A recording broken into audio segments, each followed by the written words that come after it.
Thank you for listening to this Belly Up Sports Podcast Network product. Some said we go belly up, so we made it our name, and we're still here.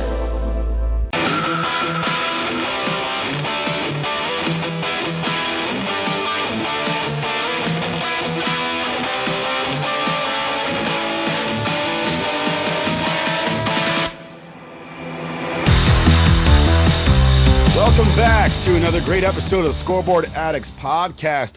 I'm Nick. With me, as always, is Anthony the Rook. Unfortunately, TJ couldn't make it tonight, so it's just going to be just the two of us. We can make it if we try. But tonight, we've got an awesome episode for everybody. We do have great news. We like to start off with really great news sometimes, or at least heartwarming stories. And this week, Rook, why don't you tell me about the heartwarming story we've got this week? So the heartwarming story I have this week, sometimes I like to start with this before we get into the bashing of all our sports teams. It's the story of Brian Red Hamilton. I read this on NHL.com. Shout out to Dan O'Leary. He's a online editor for NHL.com. He's a friend of mine. So he shared this story. So I got wind of it. So Red Hamilton is the assistant equipment manager for the Vancouver Canucks. So he was on a away game. He's collecting equipment up after the game. In Seattle for a Seattle Kraken game. And all of a sudden, a woman just knocks on the glass and tells him, that mole on your neck, looks a little cancerous. You might want to check it out. And he kind of was like taken back by it. Like, who's this woman? What is she telling me? And when you hear someone tell you might have cancer on your neck, you get scared. She did it with her cell phone. She did it with a cell phone. So she didn't even say it. She actually But it said the mole is cancerous. And he was like, what? Yeah. And like, when you see that, you probably get taken back and a little scared, I guess. So he kind of ignored her. Eventually, he did go to a doctor. The doctor did say that it was a malignant melanoma in situ, which is probably just like the skin of the it's cancerous, but it's just the skin, so it's early on. So because this girl caught it, her name is Nadia Popvici. He found that it was cancerous. So he removed it. They pretty much saved his life. He went on social media looking for her, trying to find out who she is. They eventually find her. They bring her to the game. I think it was at the Kraken game. She's a season ticket holder. Yeah, because she's a season ticket holder.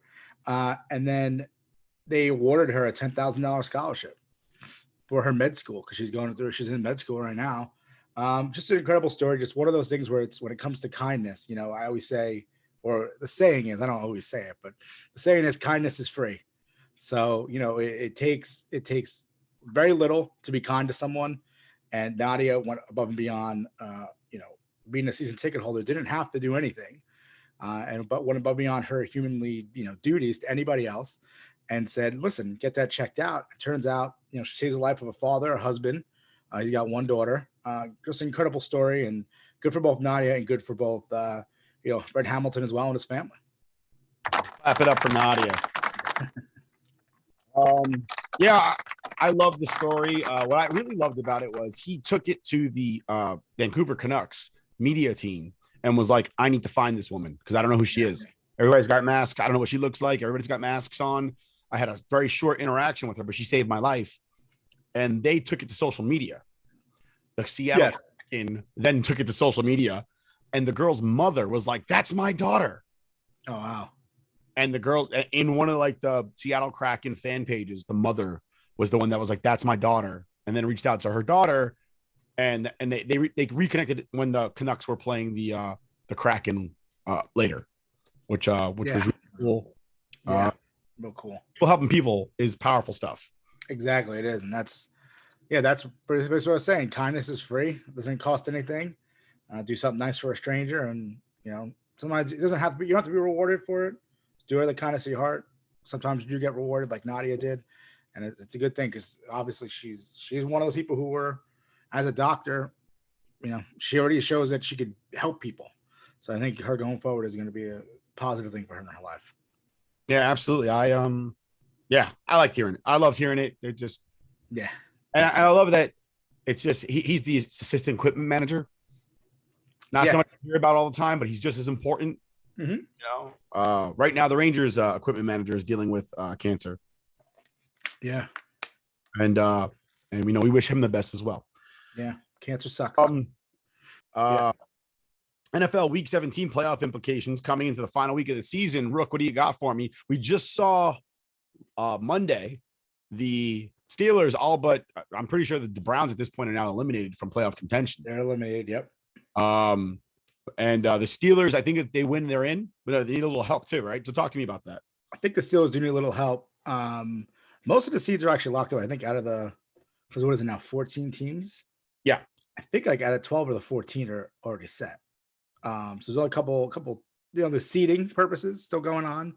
But obviously the Packers are number 1 seed NFC. The Cardinals and Rams are up between 2 and 3 because they're tied with the same record. So that's a battle there. Right now, obviously, the only one that matters is the bye, is number 1. Obviously, you want to be home. You want to have a better seeding, get a better team. Other interesting thing is I think it's there's a thing going on the internet right now where the Raiders and Chargers, I think it's if somebody wins, I can't remember who it was, but if somebody wins, it can tie and they both make the playoffs. So they're a Sunday night game because everyone's like the playoff implications are in this game. So they flex it to Sunday night. So now realistically, they could have that scenario happen where they could just shake hands end of the game. Like let's have a little fun, play a little game, but make sure we're tied at the end. So we both make the playoffs. But they're both in the same division though. So I don't know if they're going to do that. They're rivals. Oh, they could forfeit. They can both forfeit, which would result in a tie. And the NFL would never allow that. Happen. That would be miserable for the fans. Well, they have a game on Sunday night. They can't forfeit the game Sunday night and lose millions. No, but they would lose millions of dollars in like sponsors and viewership. You make the playoffs. I know. I get that. Dollars in sponsors. Yeah. I think that's the craziest scenario. I'm trying to think what team it is that has to win or lose. Because it's a strength of schedule thing. I think it's like if the Red Sea. Oh, wait, no, what it is the Jags. The Jags are going to be the Colts. That's what it is. Jags and the Colts. Yes, it is. And then everyone's like, oh, but that's not going to happen. But the Colts have not won against Jacksonville. Or beat the Jags in Jacksonville. They never beat the Jags in Jacksonville since 2014 was the last time they won in Jacksonville. So people were saying, it's possible. But I don't think it's possible because I think the Colts should handle the Jags pretty easily because they're a clown show anyway. But I'd actually like to see the Jags win. And I'd also like to see the Lions win. If the Lions win, they get the number 1 pick. The Jags don't, right? If the Giants, no. I'm sorry. I want to see the Lions win. Yeah, I know I said Lions. The Lions get number 1 pick. Difference, but the Jets get better positioning. Oh, you were saying the Lions. So if the Lions lose and the Jags win, the Jags lose out the number 1 pick. Right. Although I don't think it makes a difference who their number 1 pick is, regardless. So it doesn't. It really doesn't. But then going over to the AFC, I think I'm trying to remember if off the top of my head. Just talking about the AFC, but all right. No, I meant the top seeds in the AFC, not the bottom seeds. The top seed, I believe, it was the Chiefs. I don't think it's the Chiefs anymore, though. Oh, I think it actually might be the Chiefs. The Chiefs are ahead, I think. And then I also love the fact that the Bengals made the playoffs again with Joe Burrow in his second year. I know you don't really like. I feel like you always make fun of me for liking Joe Burrow, but I just feel like it's so very random that you just came out like one day you were like Joey Football, and I'm like, who calls him that? I was like, and B, since when do you like Joe Burrow? When did that happen? I don't have a problem with Joe Burrow. I just find it weird that out of nowhere. I like him. I liked him when he was at LSU. When are you an LSU fan? I'm not. I like Coach O.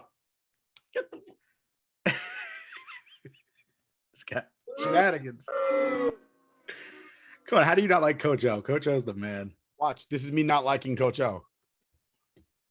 Come on, that accent. I just did it. No, I just don't. First of all, I'm an ACC guy, so I don't like the SEC. I know you don't. That's all. I mean, and then if I had to pick a team, it'd be Auburn. Yeah, I figured you would. For no reason other than I think Bo Jackson went there. But I think it's stupid that they're the Auburn Tigers, but their battle cry is Warhawk. A War Eagle, you mean? War Eagle. Yeah, I'm sorry, my fault. War Eagle. Yeah. Can somebody explain that to me? Yeah, War Eagle. I don't understand it either. But that's just what they do. I don't know. I also like them more because Alabama just dominates all the time. So, but that being said, about the AFC. Wait, hold on. Sorry, we messed up.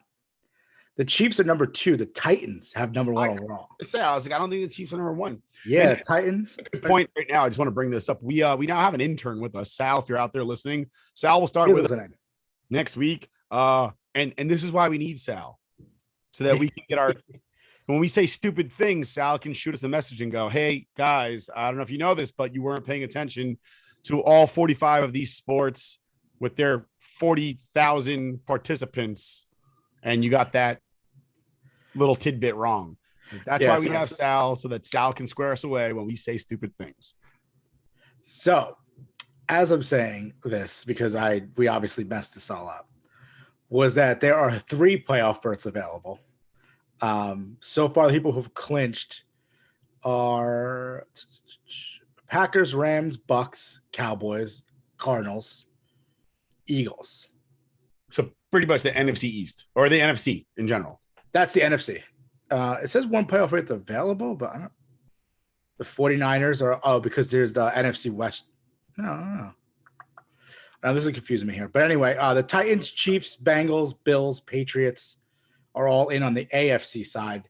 In the hunt are the Colts and the Chargers, and then obviously on the bubble, the Raiders, which we explained before how the Raiders would get in if there was a possibility for them to get in. And then the Niners are also in the hunt. So yeah, Niners are also in the hunt because they could possibly be a 6 seed.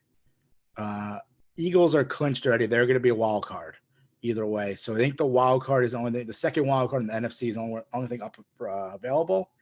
Whereas the 2 extra wild cards here in the AFC are still up. And the Saints are also on the bubble, so they have a possibility to get in. That would be they're gonna need help. The Saints made it in without Jameis Winston. That would be something special. That'd be and then they lost all their quarterbacks at least once. I think they got down to this Book kid. What's his first name? Jordan Book or something like that. Yeah. Made his first NFL start. It was awful. Cook? Is it Cook? No, it's Book. Oh, it is Book. It's Book.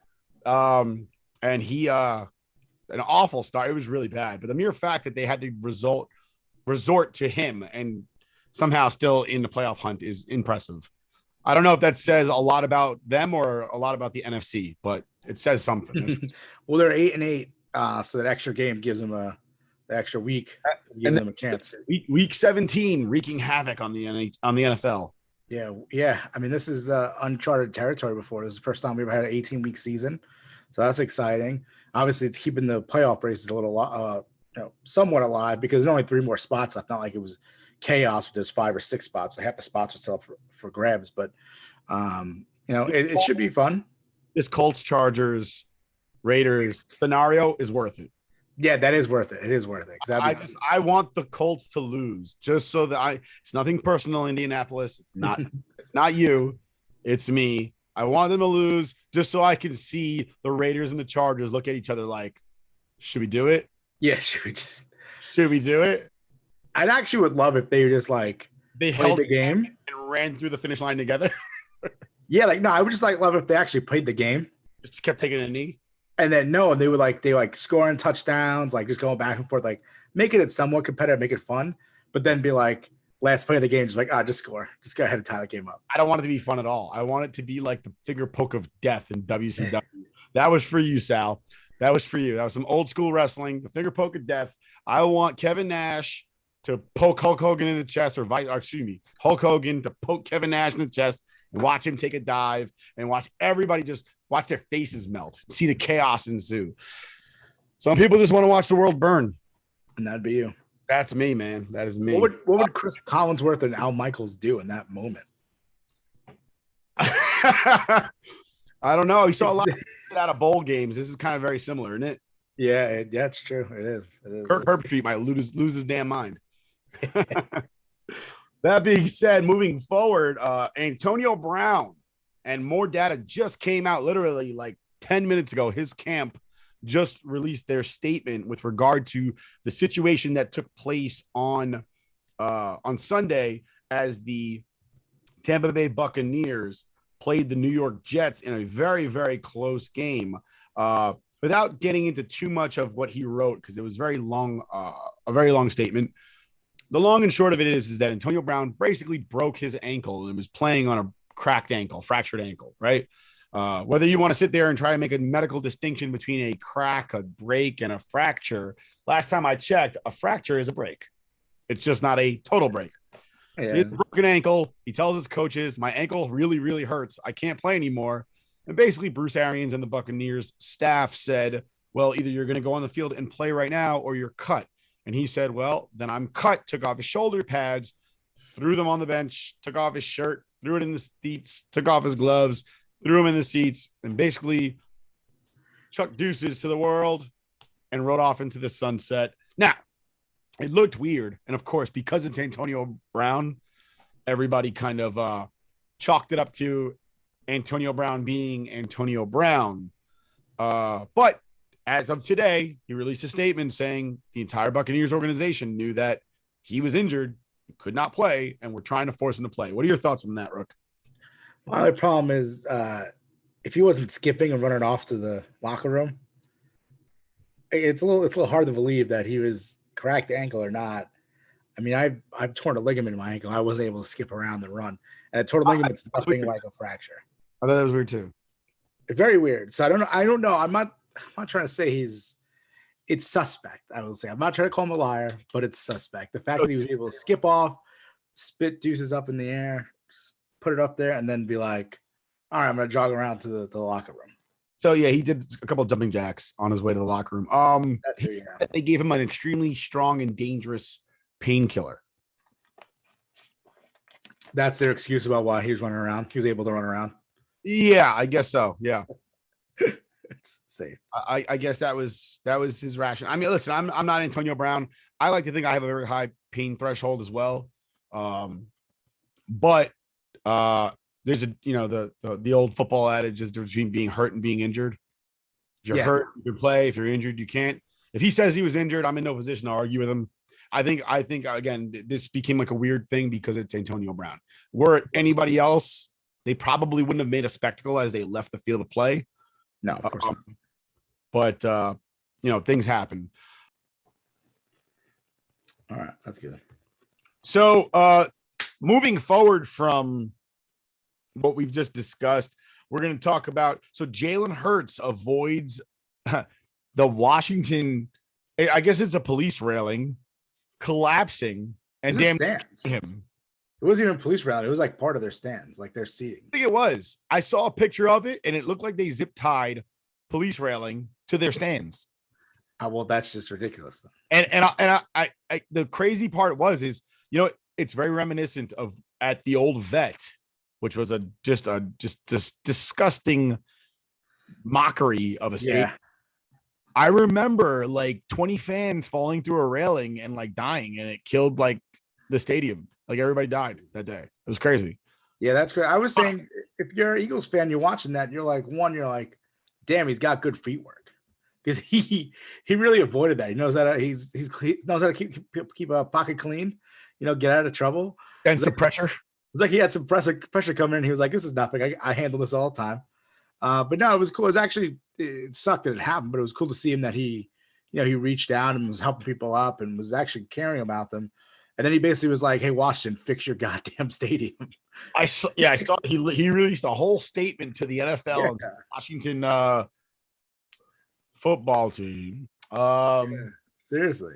And basically saying, like, you need to fix your damn stadium so nobody dies or almost dies ever again. Yeah. And it was a wild week of week 17. That happened. The Antonio Brown thing happened. Yeah. We just wanted to mention that quick because I thought it was just crazy that even happened. But then you also have, Joe Judge tirade for 11 minutes. And I'm going to get into this because I know Nick texted me earlier and said, I'm just going to listen. You're like, I need you to go. I need you to go off. Here's me right here, muting my mic.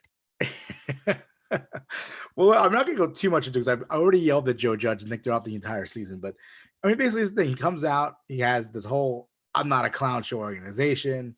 I've seen good things. He always says he sees good things. They put up 3 points for the last 3 weeks in a row. You had -10 passing yards, and you're going to tell me you saw good things? The offensive line can't block anyone. They're just absolutely terrible. Every aspect of that football team, from the special teams to the offense, the defense, was an embarrassment. The Chicago Bears are not that good of a team. Matt Nagy's not that good of a coach. Matt Nagy outcoached you, Joe Judge, just so you know that. Like, and you're going to tell me you want to keep your job for next year. Matt Nagy's getting fired. He's being fired. And you're going to tell me you want to keep your job next year. I mean, at this point for the Giants, I know a couple weeks ago, the sources said they want to bring Judge back. They want to bring back Jones. At this point, I mean, I don't really care about the quarterback. There's no quarterback available right now that would be better than Daniel Jones. I don't think, either in free agency, maybe in free agency, but in the draft, you're not going to get a quarterback that could play better than him. I think at this point, maybe Kenny Pickett from Pittsburgh, but I mean, that's a second round guy. So I wouldn't even waste the first round pick on him. There's no quarterbacks worth the first round pick. So if you stuck with Daniel Jones, fine, I get it. But you cannot stay with Joe Judge. You can't stay with Gettleman. Either force him to retire or fire him, and then for Joe Judge, just get rid of him at this point. Let it be his last week. We've seen enough of the Giants organization. We've seen these terrible coaching decisions. It starts from the head up, and I don't mean the coach. I mean from John Mara to the front office making these decisions.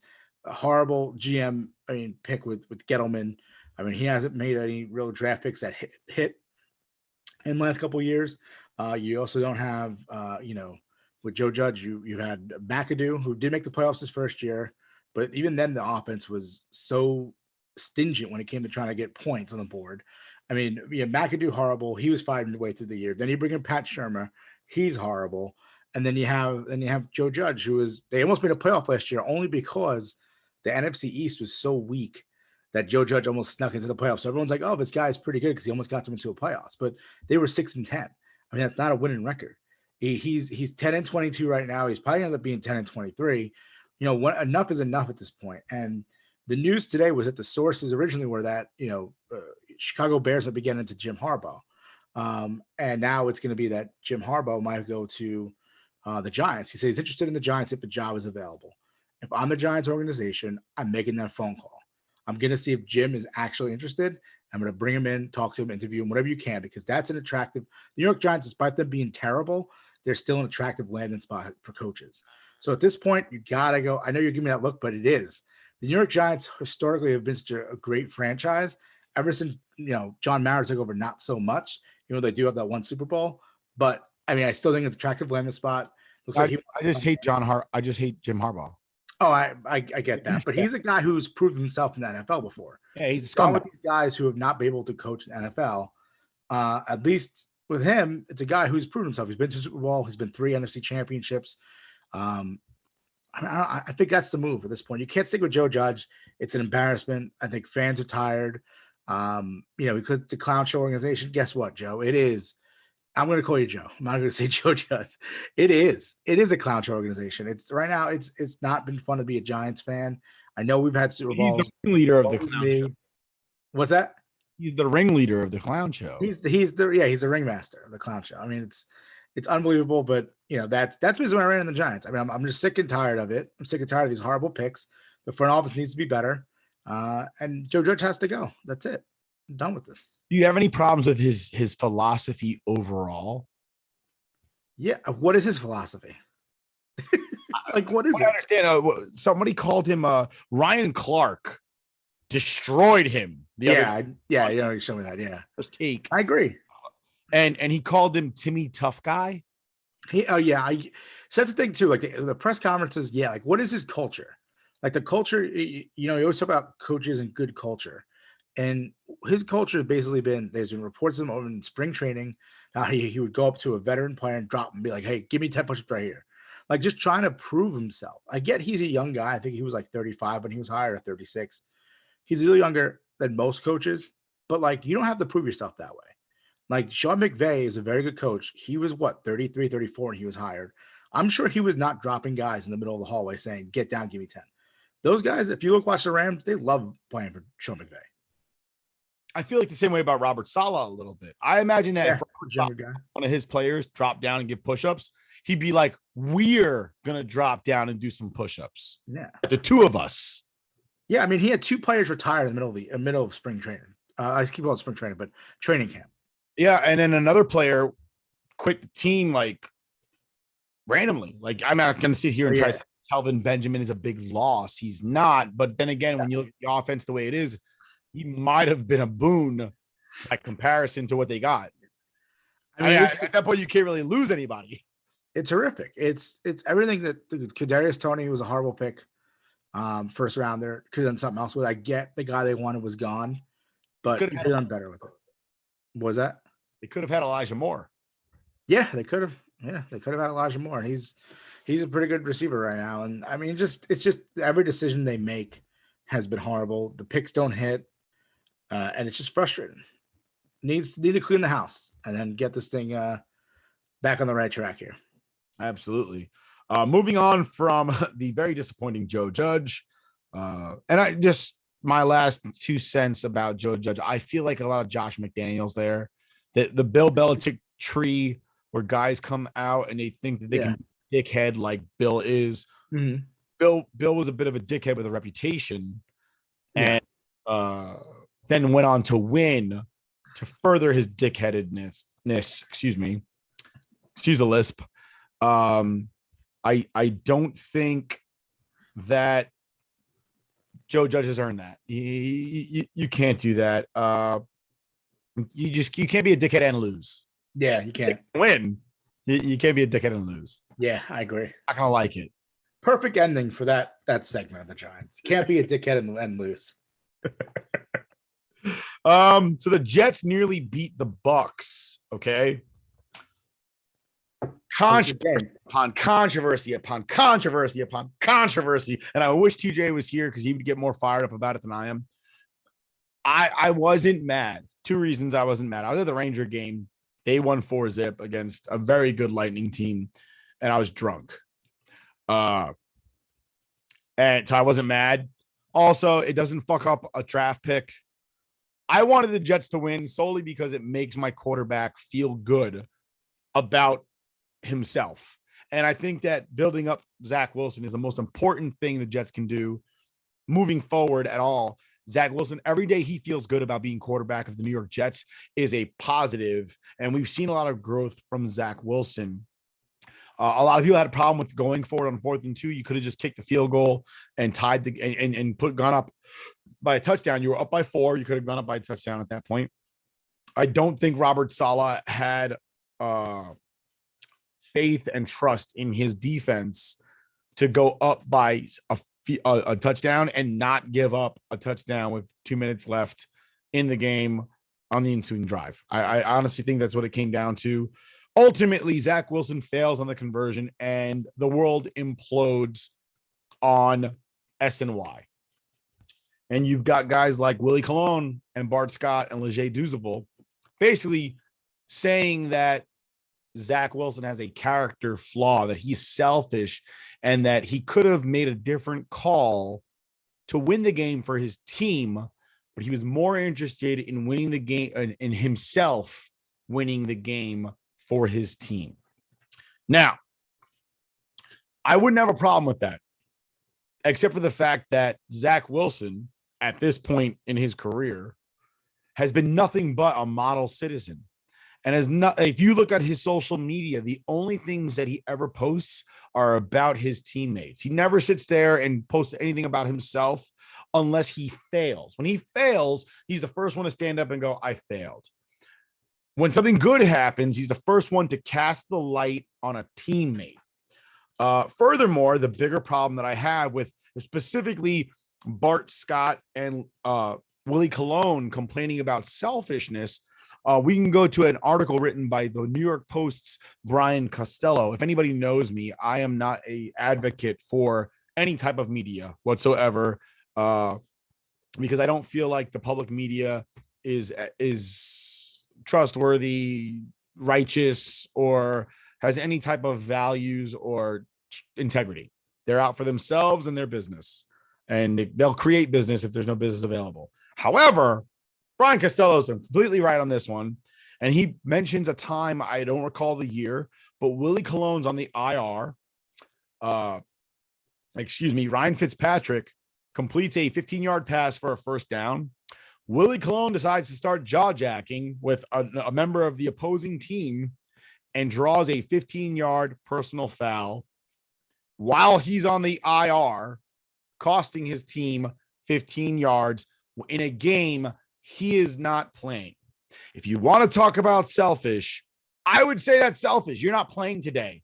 and somehow, some way, you're still negatively impacting the game because it's not about the team, it's about you, Willie. I guess it's about you that day. Yeah, I'd say it definitely sounds selfish. You know? And then of course, Zach Wilson did.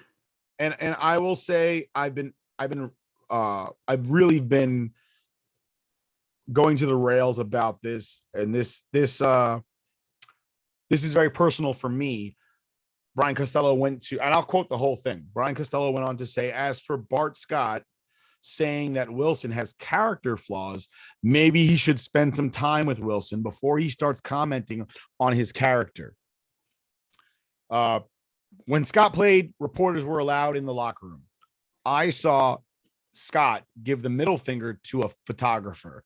I saw Scott try to mount a boycott of the media because he didn't like something that was written, only to be shot down by teammates. Imagine players choosing the media over a teammate. I heard Scott rip Mark Sanchez in 2016, saying he would have won Super Bowls, plural, if Alex Smith was his quarterback. I heard Scott make juvenile jokes about Sanchez's Mexican heritage, calling him names with nacho or taco in it. Now, me as a Hispanic person, I'm Puerto Rican. If Bart Scott were to start making jokes about me, I'd have punched him in his mouth. All right. Because if Mark Sanchez called him buckwheat, he'd be fired from whatever job he was working at right now. But apparently Bart Scott thinks it's okay to sit here and call us Hispanics taco and nacho. And I guess we'll take it up one level. He'll call us beaner and wetback next. That's the next joke. That's the next joke that Bart Scott. Now, me personally, and I'm gonna get upset about this. I'm heated right now. SNY needs to fire Bart Scott, because if John Gruden can get fired for an email he sent 10 years ago, I think it's appropriate that Bart Scott can get fired for calling Mark Sanchez taco and nacho. I think that's appropriate. I mean, I think people deserve courtesy. Yeah, I mean, it seems appropriate at that point. I mean, listen, I don't want to get into all that. Like, I am Puerto Rican. I know I'm not as you're more Puerto Rican than I am. If you feel it, you feel it. That's it. Yeah, I mean, listen, we're both two Puerto Ricans here, sitting down talking about this, and yeah, it's offensive. I mean, it's not right either way. It's not one way or the other. It's if you're wrong saying something about somebody else or race, whatever the race is, you're wrong. And I think at that point, yeah, I mean, John Gruden had emails from 12 years ago. I'm not defending those emails, but he was fired for those. Rightfully so. Rightfully so, exactly. And it's the same thing here. I mean, it seems like, listen, I'm not trying to say, call for a man's job, but if that's the way it is, I mean, that's the way they treated John Gruden. Why would it be the same for Bart Scott? I'm asking for the same courtesy as a person as a minority, right? If one group is going to get treated with a certain way, then I think that should be everybody, right? Like, equality is what we're asking for. So if white man John Gruden's going to talk shit about a black person and get fired for it, then I think black person Bart Scott should get fired for talking shit about Hispanic person Mark Sanchez. Yeah, and that would set a standard that you don't say that. You don't bring that up. Not that it's okay for this group, it's not okay for that group, because that's in fact racist. Yeah, I'm with Bart Scott. I used to like him when he played. I'm done with Mark. I'm done with Bart Scott. If I were his teammate, matter of fact, me right now, I don't care how big he is, how strong he is. Me right now, if he were to sit there and say something like that to me, I'd punch him in his mouth. He might beat my ass right after. He might sue me until I'm poor. He might sue me until I could never make another penny in my life, and I might lose my livelihood. But he would think twice about saying something so stupid ever again. Bart Scott, you're a piece of shit. Fuck you. All right. From every brown person walking America, we are 27% of the population. Fuck you. All right. That's all I think about that. Yeah, I want to go back to the controversial decision about Zach Wilson, the 4th and 2. I mean, do you put it a little bit on the coach, the fact that he put it in a rookie's hand to make the decision of what play to make 4th and 2, and instead of just kick in the 3 points and getting a touchdown lead? So it was really an option when you looked at the play. It was an option play. It was, if you see if you see the A gap empty, right? Mm-hmm. Then you run the sneak. It was too far to sneak. Yeah, you couldn't do it. The Bucks have the best DTs in the league. It's a long two. Coach, you never give that option because it's really not an option. It doesn't exist. So just say this is the play we're running. That's it. It doesn't matter if you kick the field goal. It really doesn't. I don't have a problem with them going on 4th and 2. I don't have a problem with that at all. I have a problem with giving a rookie the option. Yeah, that's my question. You have the experience to make the decision. Mm-hmm. You're the coach. You make the decision. Yeah. Why would you put it in the hands of a kid who this is his 12th game in the league, and you're going to let him decide? No, you've been here, And Robert Saleh knew that. He was furious. But again, it's not the end of the world. It's a learning experience. What I was pissed off about was the previous play that nobody's paying attention to. 3rd and 6. Dan Feeney throws a grounder from shotgun to Wilson. He throws a grounder, and then Berrios, who I love Braxton Berrios. Yeah, it's 3rd and 6. He runs a 4-yard route. Yeah, and like 6 or 6 yards, you got to get there. Every fan in the world, when you've got, however, down in distance, get there, whatever the distance is, and the guy doesn't run to the sticks, you're sitting there going, "What the fuck are you trying to do right there?" Like, dude, the first down is on the other side of that stick. Yeah, why are you running a route shorter than the stick? It happened. The grounder from Feeney was trash, and by the grace of God, Zach picked it up and completed a 4-yard pass.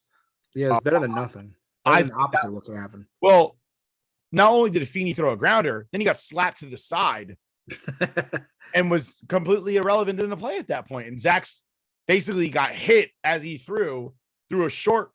I mean, it was short as it was because he only ran 5 yards on the 6-yard play. And then 4th and 2. I'd be more upset by that than I am about the 4th and 2.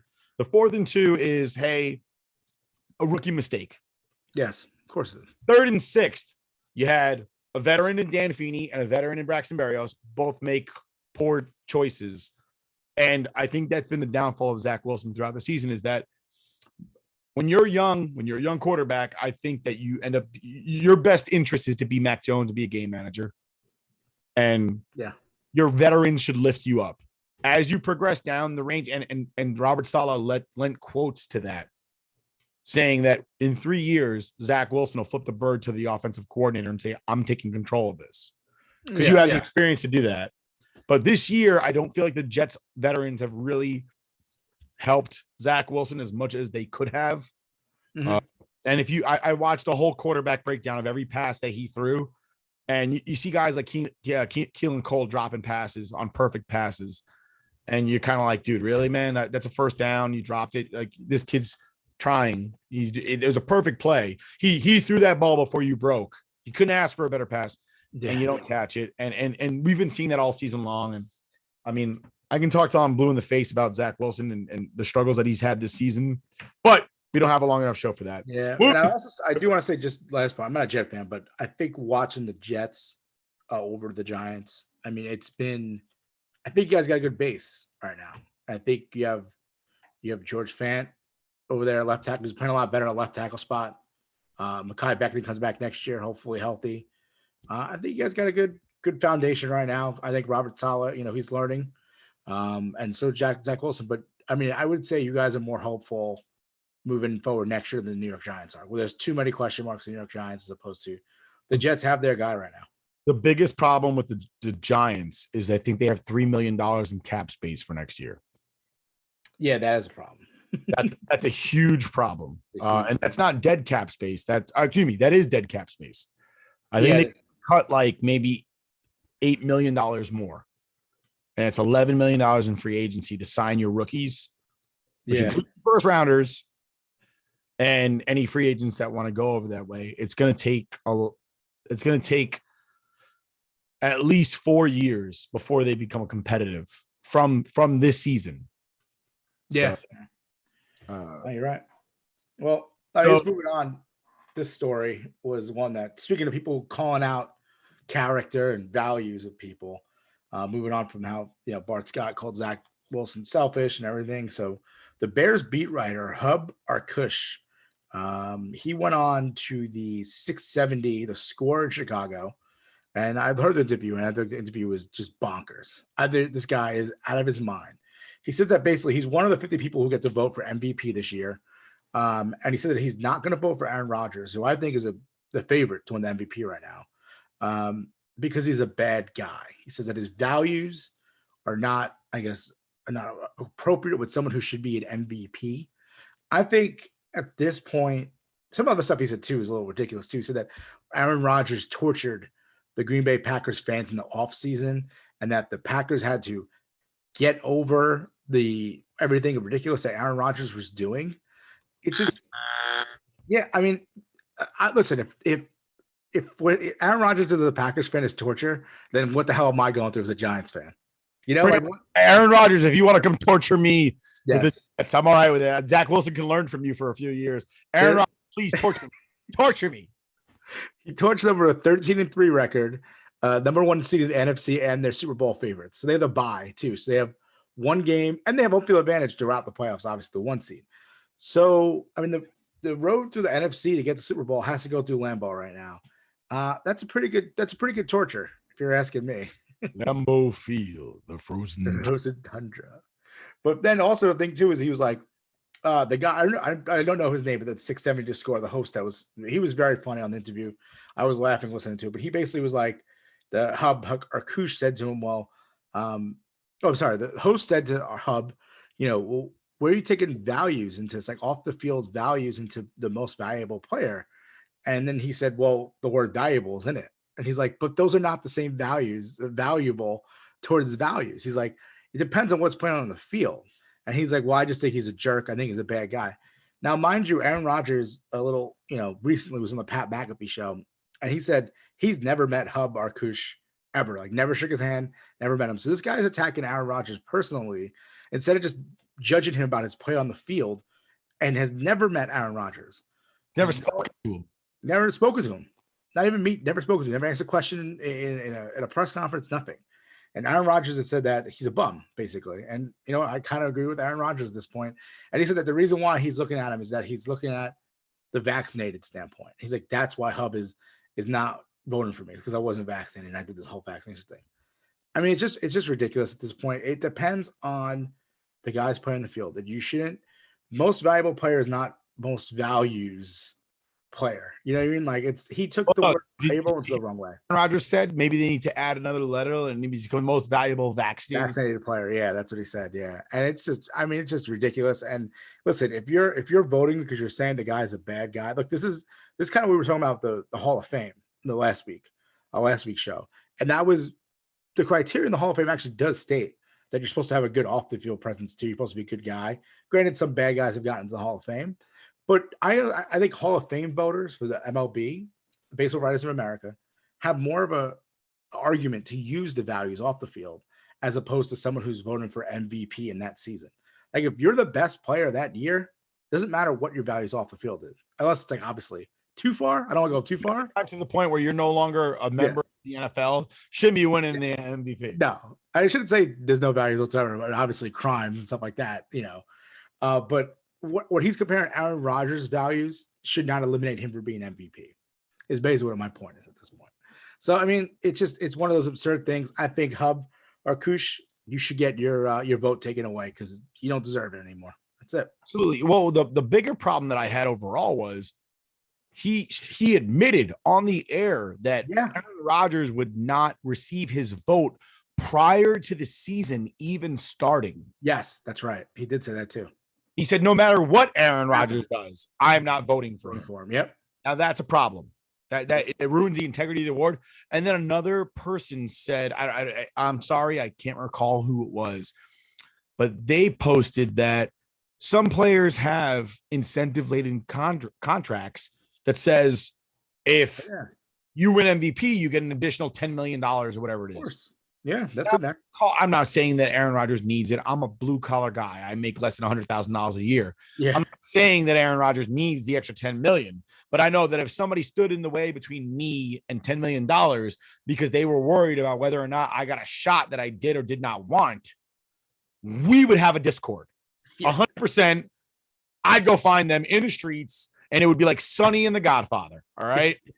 I'm just saying, if somebody got in the way of my money that way because of personal choice, we would have a problem. I did appreciate Pat McAfee. Shout out to Pat McAfee, referring to him as Pornhub Arkush. That's actually provided. I didn't realize he did that. That's pretty. Yes, funny. he did. I watched that show. He talking to AJ Hawk, and they both kind of said fuck him. That's really funny. Moving on from Pornhub Arkush. College football playoffs. Not entertaining. Not fun. Why not? It wasn't fun. What Georgia dominated Michigan. It wasn't even a contest. Thanks for showing up, Michigan. We appreciate you guys not forfeiting. And then Alabama over Cincy. I mean, even that game wasn't that good. I mean, Alabama didn't crush them. I mean, they did technically, the score wise, but that game was a little low scoring as well. I think through the first half, and they just never. I mean, you just knew Alabama, Cincy. Props to them. Group of 5 team. They're not a Power 5 conference. They finally made it, got 13-0, and they gave them an opportunity. And unfortunately, Alabama's Alabama. SEC is still that top echelon. They're still a level above everybody else. And so here we are right now with the national championship, 2 SEC teams.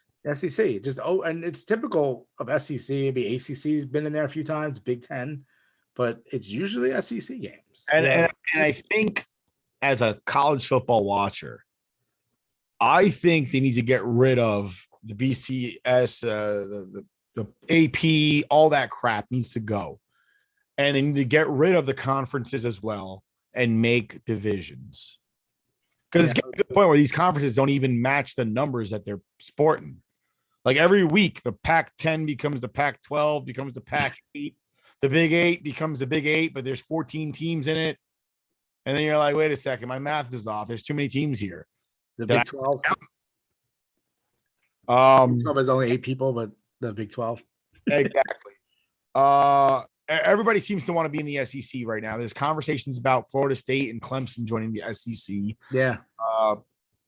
It's ridiculous. It's creating a situation where there is no competition in the other conferences. So being a conference champion means absolutely nothing. Like, who's the Big East? Is there even a Big East anymore? Like, who's the Big East champion? I feel like it doesn't matter. No, I don't know. I don't know who it is, and I don't really care. Take the Division 1, break it up into divisions. Keep the option to have natural rivalries and traditional rivalries. Yeah, that makes sense. And then whoever is the champion have a game at the end, right? Because the ACC does it pretty well, where there's 2 divisions in the ACC, and then there's a division champion. The division champion goes to a bowl game. Everybody else. Yeah. Well, my question is though, if they do, because people have been calling for the increase of teams in the playoffs, does that make it any better? I don't think there needs to be a quote unquote playoff system. I think they need to take the bowl games, the 45 bowl games that we have, and incorporate them instead of calling it the division series or the wild card. Call it the bowl game. Yeah, and you're playing bowl games until you have a national champion. Everyone just play Alabama. Well, no, because maybe Alabama doesn't make it because they lose to Georgia in the first round. I get you, but you probably wouldn't have put Georgia versus Alabama in the first round because they have to play in the conference championship. They have to win their conference. No, I get that. I understand. But it's the same thing now. Their division. No, I know. I get it. I honestly think if you increase it, because that's like probably the more reasonable way they're going to go about this, is if you increase it, I guess it kind of dilutes the product too, because then you might have like the Big Ten versus like Cincy. Or you're gonna have like saying get rid of the Big Ten, get rid of the ACC. If you're now in the South, no, I'm not saying for yours. I'm saying if you increase it, just increasing it. Well, nobody's watching all the other bowl games anyway. Well, that's what I'm saying. If that's what they're planning to do when they increase it to, let's say if they do to 16. But if it's the playoffs, that's a different story. Now I'm watching. Yeah, well, I think that's kind of what they're planning on doing. Yeah, people aren't sitting out. Yeah, exactly. I get what you mean. And to Kirk Herbstreit kind of went on a harangue about it. I won't get into the whole you don't love football, but I will say that you are selfish and I'm not saying there's anything wrong with that, but if you didn't play in your bowl game because you were going to the NFL, you basically said all the guys that have been blocking for you and throwing to you and running for you wasted their fucking time, because there are some players on your team that will never play a snap of football again. and you're probably the best player on their team or one of the best players on their team, and you didn't give a shit enough about them to play for them. You were more concerned about you and your future, and I'm not going to sit here and try to play the judge of whether or not that's important. But me as an individual, a member of a team, I couldn't look at my teammate in the eye and be like, listen, dude, I know you're never going to play a down of football again, but fuck you. I got to go get mine. I'm just not an I got mine type of guy. Yeah. I got you. It's not. And people say it's easy to say when you don't have millions on the line. I wouldn't be able to live with myself. Sometimes money's not everything that's worth. I know plenty of players that have torn their ACL, went to the league and made millions there. Antonio Cromartie lost his entire senior season, still got drafted in the first round. Stingley's probably going to do the same shit right now. He got injured and he'll still get drafted in the first round. So to sit there and say, oh, that person got injured and their career was ruined is bullshit. It really came down to the fact that the person was selfish and they were more concerned about their future, which I'm not saying there's anything wrong with that, but to try to argue otherwise, oh, well, they were at the game. They were rooting for their team. They defeated them. Yeah. Also, I want to go into a couple of ball games, which was I think New Year's Day 6, those games. OSU versus who is it? Utah. Ohio State versus Utah. Jackson Smith, Enigma. How do you say that? Njigba, right? I was trying to figure. I can't remember. He had such an insane stat line. That game was insane. Anyway, I think Ohio State like 48. They won 48-45. There's no defense. Marvin Harrison Jr. went off. Oh, did he? For Utah, right? No, Marvin Harrison Jr. goes to OSU. Oh, he does go to OSU. That's all right. You're saying Ohio State, right? In the road. Yeah, Ohio State. Yeah, Ohio State. Yeah, I just totally forgot about that. But yeah, so his game was 16 targets, 15 catches, 347 yards, and 3 touchdowns. I just that's insane. Utah doesn't make the Rose Bowl if they have an actual playoff breakdown. No, they wouldn't, because the playoffs would have been.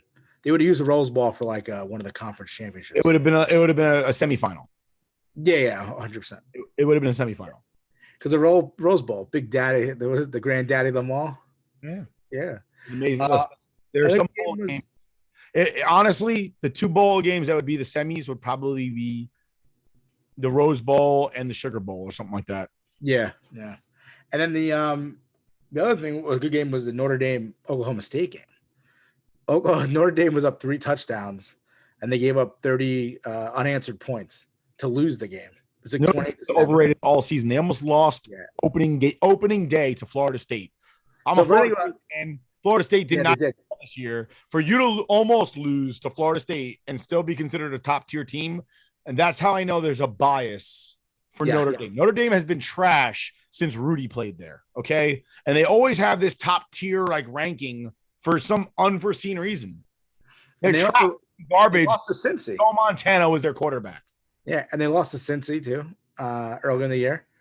And this, I mean, the thing about that game was funny to me. My brother bet on that game. We're like, Notre Dame's plus money, like for the money line. We're like, we just don't trust it. We're like, I think they're begging you to take Notre Dame because they know people love Notre Dame. Fighting Irish, a lot of people just love Notre Dame brings for some reason because of Rudy, because of tradition. Yeah. Notre Dame brings a lot of viewers. Notre Dame sucks at football. They have again the last time they were good, Joe Montana was their quarterback.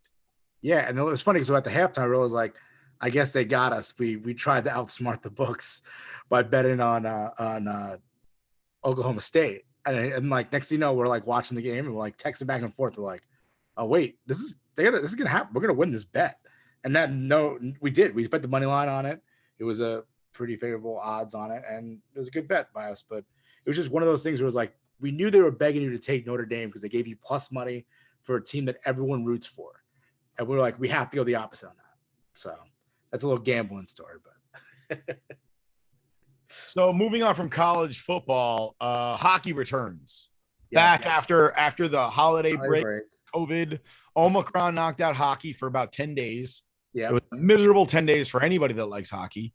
Yeah, but hockey returns, and the Rangers sweep defending Cup champions, and they're on a little bit of a hot streak right now. I just want to point out that I went to the Ranger game on Sunday. It was my second game this season. I went earlier this month, and my record continues. I have never physically seen the New York Rangers lose a game at Madison Square Garden. It's impressive. It's very impressive. Out there in Rangerland, give me some season tickets. I'm lucky. You'll never lose. The Rangers will be undefeated at home. But also, they not only that, they beat the Oilers. They beat up on the Oilers recently. I think it was yesterday's game, wasn't it? 4-1. Yeah, they won 4-1, and then they're at the top of the standings, the NHL, number 1 in the NHL, most points. Number 1. We're number 1. We've done it. How about them Rangers? If you ain't first, you're last. Exactly, and the New York Rangers are first, so we're feeling pretty good right now, New York Rangers fans. I mean, Mika's coming on strong lately. I know he started off the season slow. He's been playing really well. That hot chat trick against the Lightning, that was great. Laffy's playing better. What's that? Kreider is playing incredible. 20 goals this season so far. He earned every penny of that extension that he got. People were like, do we really want to give him this money? Gave it to him, and he's finally the Kreider that we've been waiting for since he was like a rookie. We're like, this is the Kreider we wanted. And this is it. Laffy's playing bigger. He is. It doesn't. Laffy's playing incredible. He's starting to move up. And Aaron, Laffy gets a shirt. We'll get him a shirt. The Laffy Taffy shirt. Laffy Taffy shirt. Panarin's out with COVID protocol. Yeah, he is, and they're still playing well. They played without him on Sunday and Tuesday. So, boys are buzzing. The building's buzzing. As Jason said it too. The building's buzzing when the Rangers get in there. Yeah, the Igor's playing amazing. Igor's Igor at this point. I don't think we didn't even need to talk about Igor. Igor is Igor. Yeah, the Pimp Cane. I'm surprised if he doesn't play well. Yeah, the Pimp Cane picture with the black turtleneck and the chain. A Pimp Cane picture, yes. Not really a Pimp Cane. It was a luggage cart, but we'll say it's a Pimp Cane because it was a Pimp Cane. It was basically Igor walking into the stadium saying, "How you doing?" That's what that was. All right. Yeah, he's like, I'm about to come in here and make everyone my bitch. But back-to-back games, Georgiev coming in on a Monday. Yeah. And also playing some big puck. He did. Played really well. Yeah. Ever since everybody you get worried about Georgiev. And all I can hope for at this point with Georgiev is to get a Cam Talbot return. Yeah. That's it. I want him to play like a 1 and trade him away. Yeah, boost that trade stock. That's all that is. Yeah. There's no hate toward Georgiev. He's done a great job. They were chanting his name on Monday. A lot of Georgies out there. Georgie. I was chanting Igor on Sunday. That's for certain. Yeah.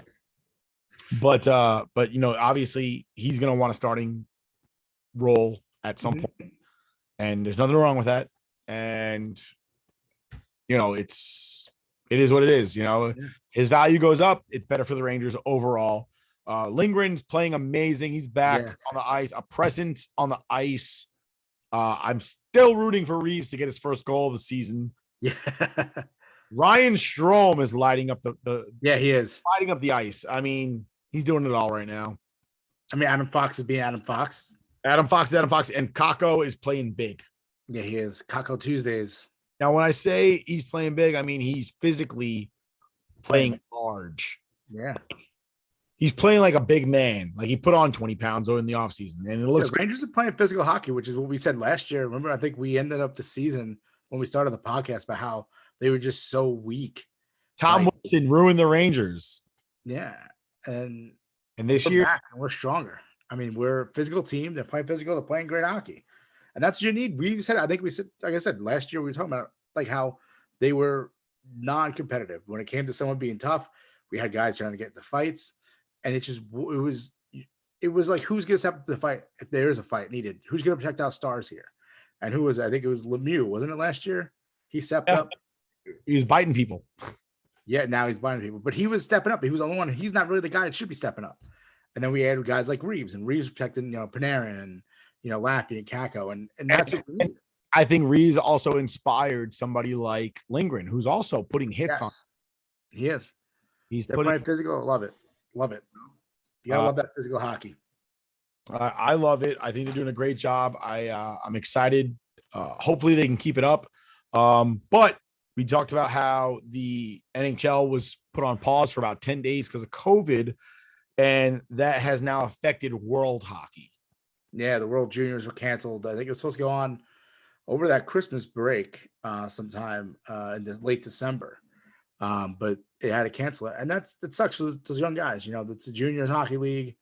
For them, it's, that's a big time for them to get their moment to shine, show their skills off. And then for it to be canceled, it sucks. People like watching that too. It's fun to watch. The same thing. Now the Olympics are, because of COVID, none of the NHL players are going to the Olympics, and people like watching the Olympics with the NHL players. It's just more fun. Names. And then even at that grows the game too. When you have an NHL guy going and playing for your country, and for America, at least the US, and then you're like, wow, I like watching this guy play. What team is he on? You look up his team and you start watching his team. You can't have that this year. They're going to have the amateurs, have the college kids. David Quinn, former New York Rangers head coach, is going to be coaching the team. I don't know about that, but Brooks. No, he's not. He definitely is not. But yeah, I mean, it stinks. This COVID stuff's messing up, and it is what it is. The world we're in, the pandemic.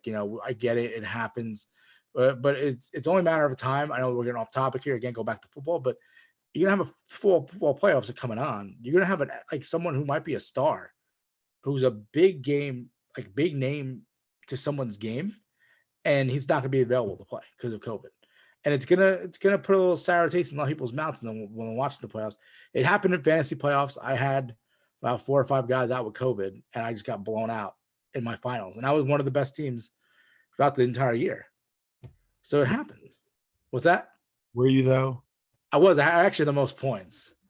I was in first place in one league, third in the other. I had the most points in both leagues, and I didn't get out of the semifinals because I had all the COVID issues and injury issues. So it stinks, but it's bound to happen in the playoffs. And just hoping right now, I think the Bengals actually are banged up with some COVID, which is 1 week earlier than the playoffs. So hopefully they get it out of their system and it won't bother them or affect their game, in the wild card round. But it is what it is at this point. At this point, it is what it is. From all of us here at the Scoreboard Addicts podcast, I just want to thank you for spending this time with us. We'll see you next week. Stay rock.